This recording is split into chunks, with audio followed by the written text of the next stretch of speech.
Hi, everyone. Welcome to another episode of Mind Your Soul. And today's guest is Ricky, which I'm already a fan of. And it's called De-escalating relationship conflicts, a journey to emotional connection. So, welcome, Ricky. You are a psychotherapist with specialty in relationships, right? And That's based in New true. York City. Yeah, and based Based in New in York New York. City. Yep. And I'm a huge fan of yours as well. And I'm Oh, I love so that. excited for this conversation. Me too. And I think we did a common collab and we actually got lots of questions for our followers. So we have not made up any of these questions. And I think we got some really good different questions on relationships. So we will try to, both of us try to answer them. But basically the questions are from you, Ricky, for you, as you're the guest on today's show. And yeah, so I think we should just go right in. So the first question is there any techniques or methods on how to make your partner understand that you repeatedly don't feel heard or seen or respected, even though you communicated, to avoid mutual frustrations and negative energies? So there are lots of different ways to approach that. Mhm.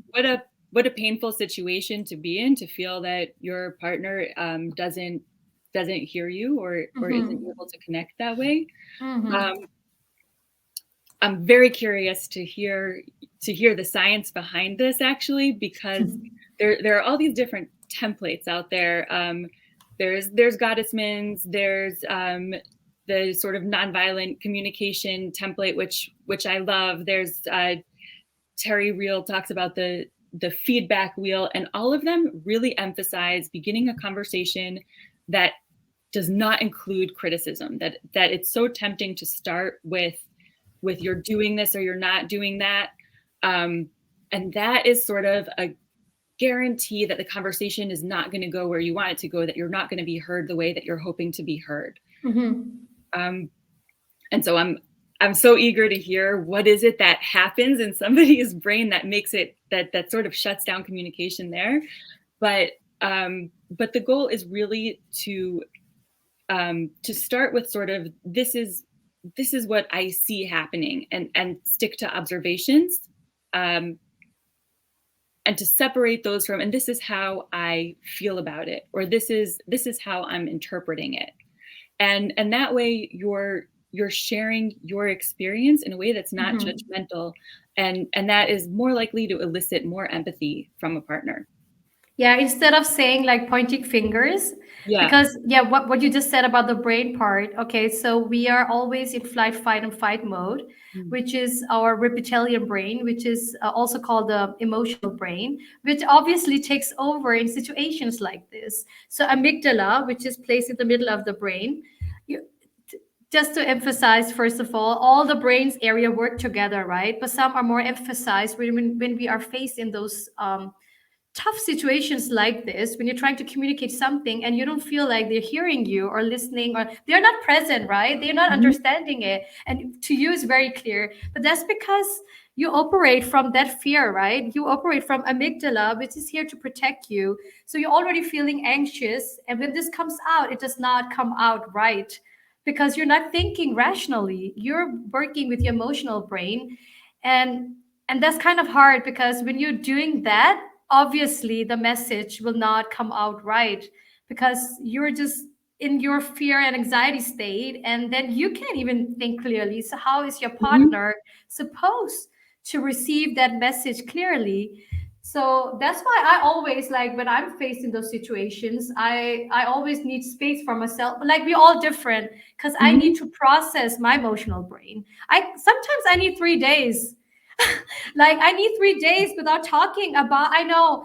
And this has been like difficult, because we're all different, right? Mhm. So the partners I've been with, they haven't always understood me, because they wanted to address it right now, but I'm like, no, Mhm. because when I'm going to speak, it's not going to come out right. I need to process it so I can trigger my prefrontal cortex, which is located here, to Mhm. be in the rational state of mind when I'm speaking to you. Mhm. Otherwise, my emotions will take over, and this will not be a good conversation. Mhm. So I'm one of those who needs to, like, go for a walk for 3 days. Mhm. So like I need the whole 3 days. So well, I know myself, right? So this is what happens in the brain. So we need to like pause and be in the rational state of mind instead of in Mhm. that flight, fight, and anxiety mode, you know. Mhm. Do you agree with me, Ricky? Yeah, that actually that really brings up two points for me. One is I think that what you're saying is that it may be that your partner actually cannot hear you in those moments. They're not able to participate. It's not about not caring. It's not about Mm. not wanting to be there, but their brain is functioning in a way right now where they're just not able to participate. And when you say I need to go for a walk for 3 days, you that's It awesome. depends on the fight, though. It Maybe depends on the maybe a week. topic. Yeah, sometimes. I can relate to that. But you sort of have that awareness that I can't do this right now. Hmm. And so it's so much better to be able to say to somebody, I need to go for a 3-day walk Yes. than to try and fight it out. Yeah, so I'm very conscious. I've learned so much through the experiences that I've been through. So this has come with experience. Of course, a younger version of me would not be able to do that, but Mhm, the experienced 39-year-old version of me today knows how she reacts and what triggers me, right? Because mhm, I'm also learning constantly. So I was also very excited for you to come on this podcast because I'm learning so much from your content on relationships, as we are all constantly in relationships, be it love wise or friend wise or business wise, we are all in relationships constantly. So I think like I'm learning so much from your page about how to handle these relationship conflicts. So yeah. Okay, so second questions. Do you have any tips for remembering to prioritize communication with your spouse when hit with multiple challenges simultaneously? So this one is also for you, Ricky. so kind of sticking with the theme here, what's really Yeah. awesome about this question is that it's preemptive. I've noticed I've noticed this problem. Um, what do we do about it? And having a conversation when you're not in the moment, when you haven't already sort of taken off and are in the middle of the conflict, is so much more effective because like you were just talking about, your brain can do it. Hmm. You're in a calmer place. Yes, definitely. I think that was a very good answer. Yeah. So the third question was okay, that was directed towards me, but you are very welcome to chip in, like we're chipping in, of course. So it was about the brain's role in relationships. What kind of chemicals and areas are affected when we are feeling love and passion? So just to start that off, like, I can't wait to hear this. yeah, let's do that. So in the context of relationship, what happens that the role does play a role, but it's like there are so many areas affected. There's like attachment and bonding, and that what it does is that it highlights I'm so bad at pronouncing it, oxytocin and vasopressin, which are hormones they often call the bonding hormones. So they're released through the brain.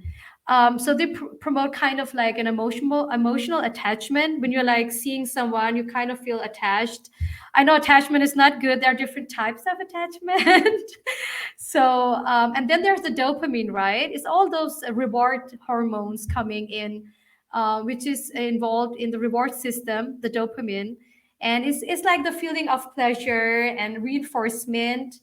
And then there's amygdala that I just talked about, which is located in the middle, which is involved in processing emotions and social interactions. And then there's the prefrontal cortex, which is primarily crucial for decision making and evaluating the consequences of action. But that's like more the rational part of the brain.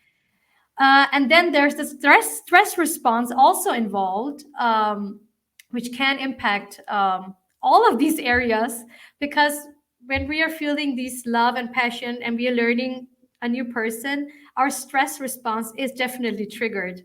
So amygdala, the reward system, all of them, they are very much heightened. So our stress levels are actually up, even though we are feeling this, oh, I'm so happy, but still we're also feeling anxious because we have this expectation of somebody else. Can you relate, Ricky, to what I'm saying? Like, Like Oh, yeah. yeah, you're feeling excited, but at the same time, you're feeling this fear, right? Of Mhm, rejection, maybe, of is it mutual? So like all of this is happening in our brains. Like, mhm, so it's kind of tough actually to be in that situation when you're just falling in love, where you're not in the comfortable space with your relationship. You're in the new beginning phase. Then you feel all kinds of triggers in your brain actually. mhm. Um, yeah, so that was basically the answer to that, that all the chemicals work together. So I wanted to know what you think about this, like with the stress also, the stress response in the brain, like the amygdala, which needs that protects us, which feeds off of fear, is actually also very much highlighted when we are in love. Can you elaborate on that? Yeah, so it's fascinating to hear about that actually because, one of the common issues that couples who are in long-term relationships face, especially monogamous couples, Mm-hmm. is this sort of over time, this waning of attraction, or there's less excitement. Um, Mm-hmm. and when you think about it in the context of this stress response that accompanies Mm-hmm.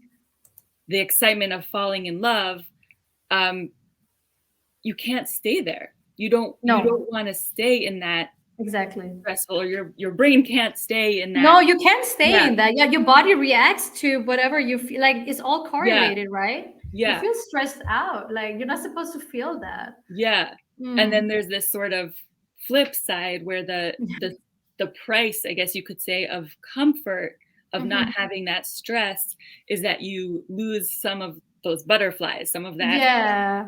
that early energy.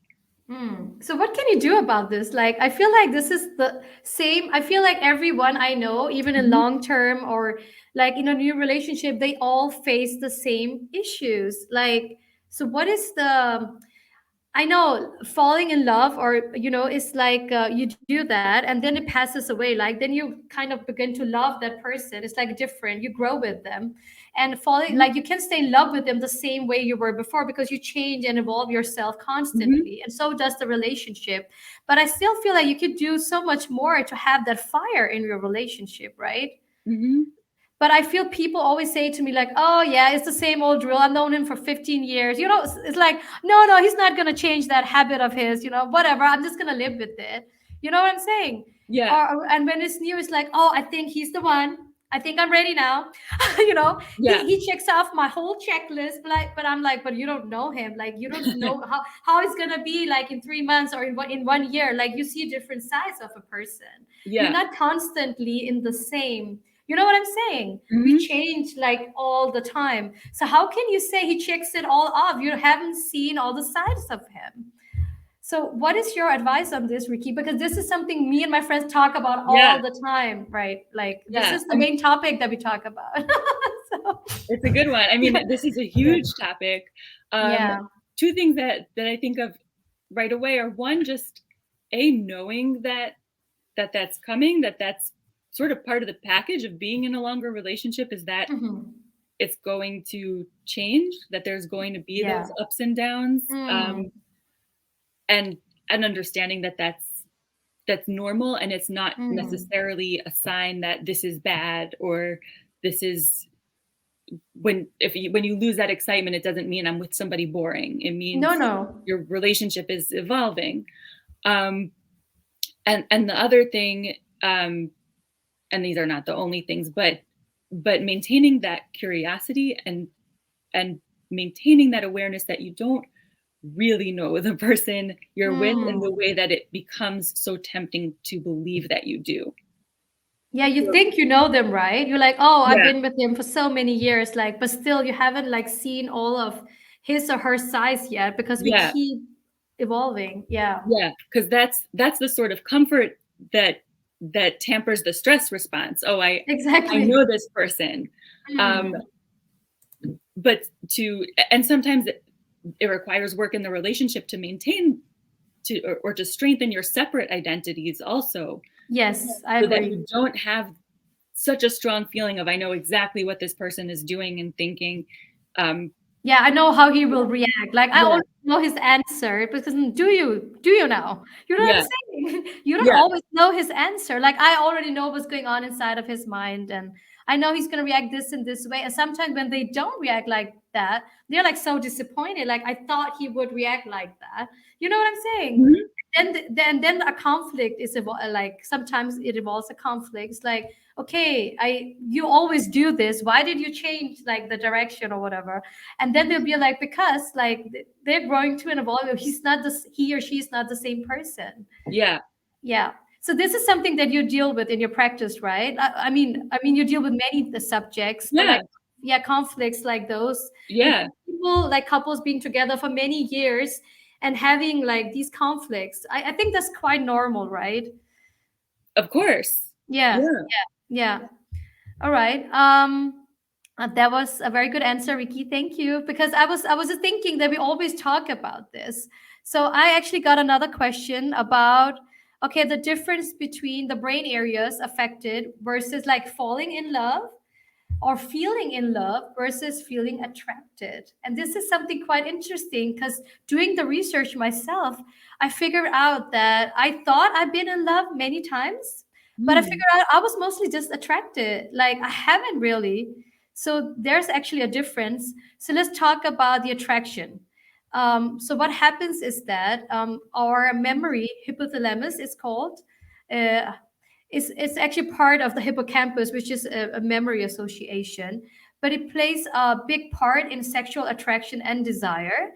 So it releases hormones that influence sexual behavior and motivation. And again, I'm going to mention amygdala, which I have so many times because they all work together, right?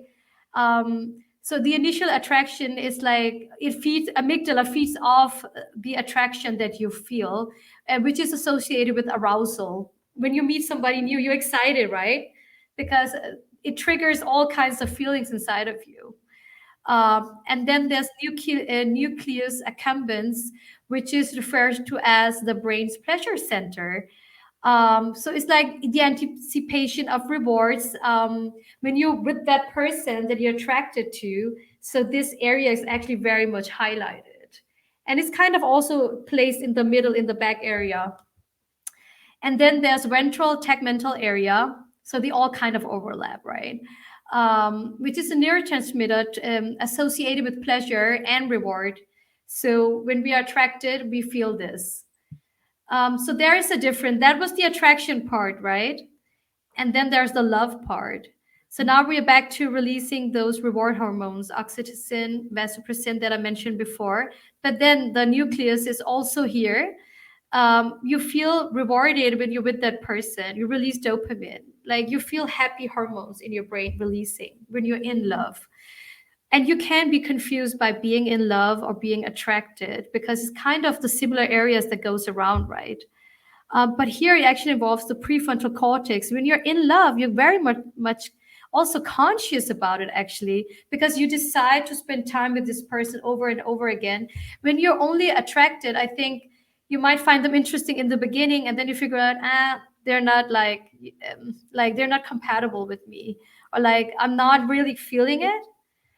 um so this one is more, you're more conscious about like falling in love with them and you really want to try this out. So there is a difference. And then there's the anterior cingulate cortex, which is associated with regulating emotional responses and dealing with emotional conflicts, actually, to maintaining a healthy relationship. So these kind of areas are more the conscious ones. They're not only the subconscious ones that happens when you are very much attracted to them. But it does have 50% of the subconscious, like the hormone release and everything, falling in love. So I do get that it's kind of difficult to find out, like, you do need to be attracted in order to fall in love, right? But like going further with that relationship, I think you do need more conscious decisions, because do you want to be in relationship with them, or is it just like a few dates, or you know what I'm saying? Yeah, I don't know your take on that, Ricky, but that was my answer to it. I don't know my take either. I don't know that I have a way to tell one versus the other. Yeah, it's And kind that's of difficult, right? So I'm not sure, have I been in love or have I just been attracted? Like, I really don't have the answer either. that's why I wanted to ask you, was there, what in that research made you think, oh, maybe I wasn't in love and it was just attraction? I think when I got away from, okay, so what I've experienced is that going from the subconscious to actually being conscious about it, I was like, you know what, I can't really see a future with you. I don't feel like we're compatible. So when I'm in the rationalization, Mm, and sometimes you just drag on the relationship, right? It's like, oh, I like him, it's comfortable, I mhm, like hanging out with you. You know what I'm saying? it's mhm, it's not like, but then when I go to the conscious part of it, I'm like, yeah, I could really see us not being compatible, like when mhm, looking back, right? mhm, Now my red flags radar is like out there, like mm, consciously.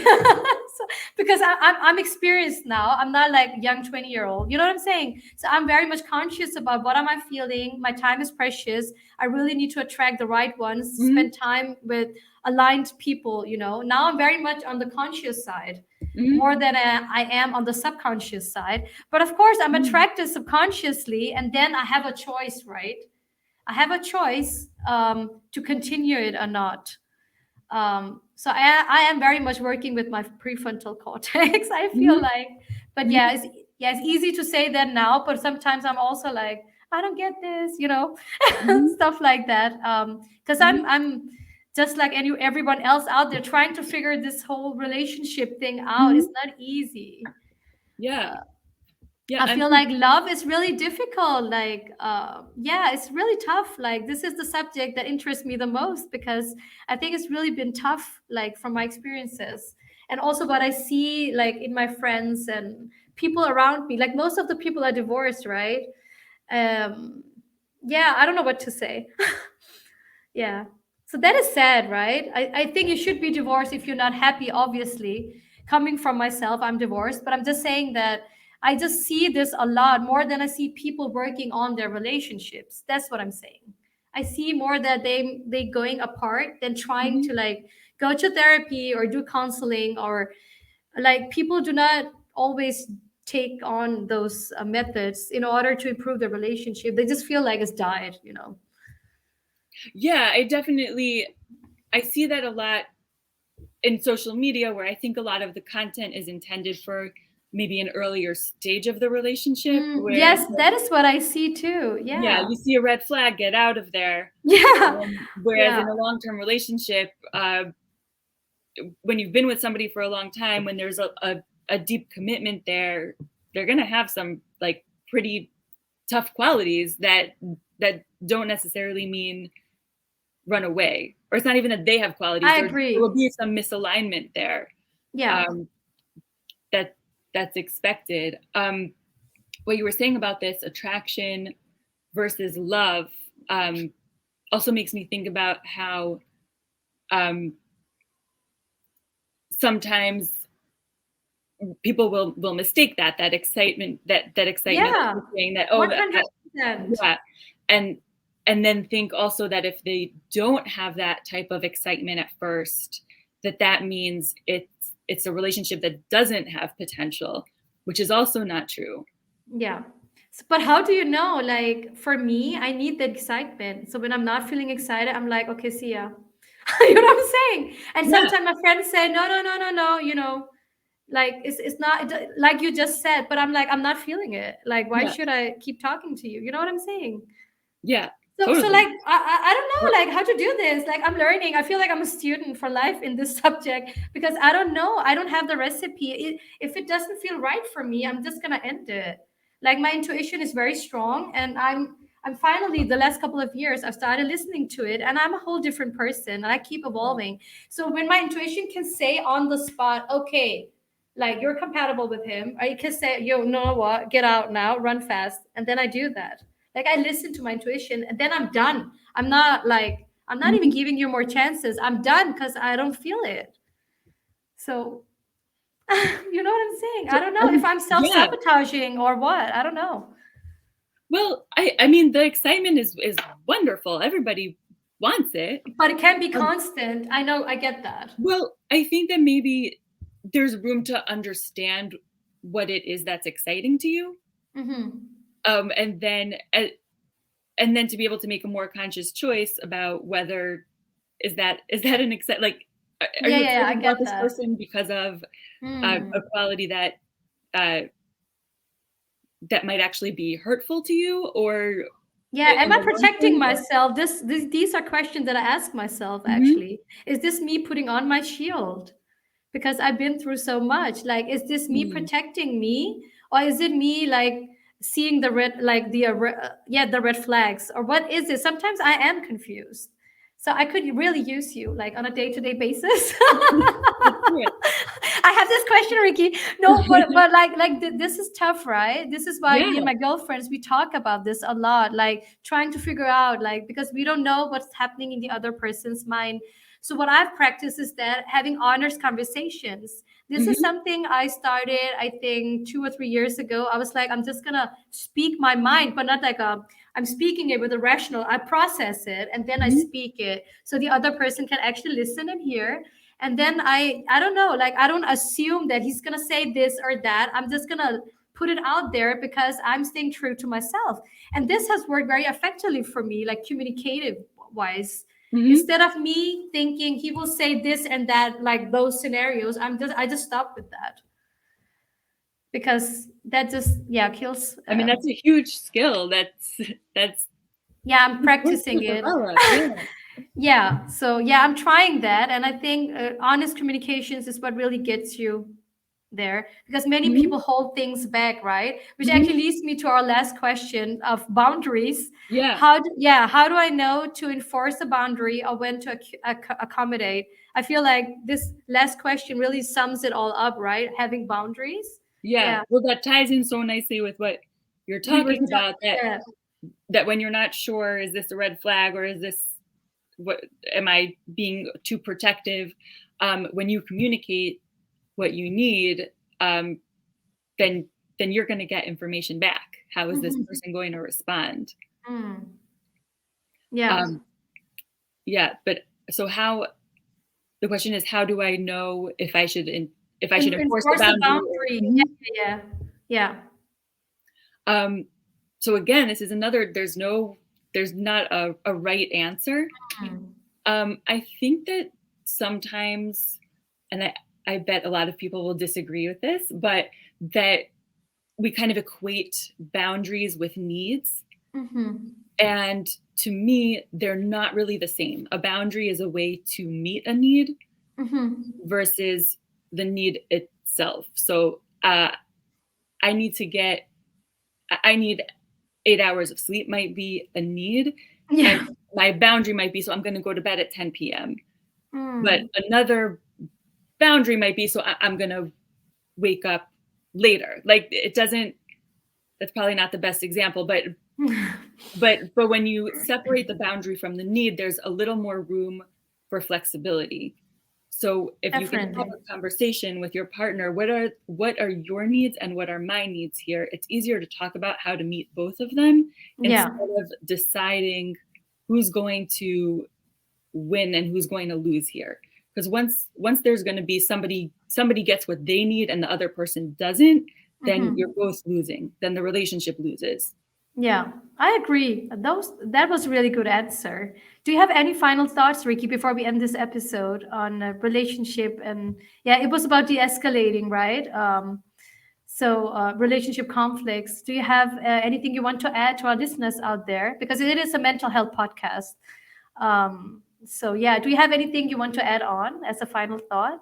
Um, sure. Just that, all of these ways of de-escalating, they they're effective, and it's really Mhm. cool to hear how your brain works in a way that can work with you, or what where the stress comes from. Um, Mhm.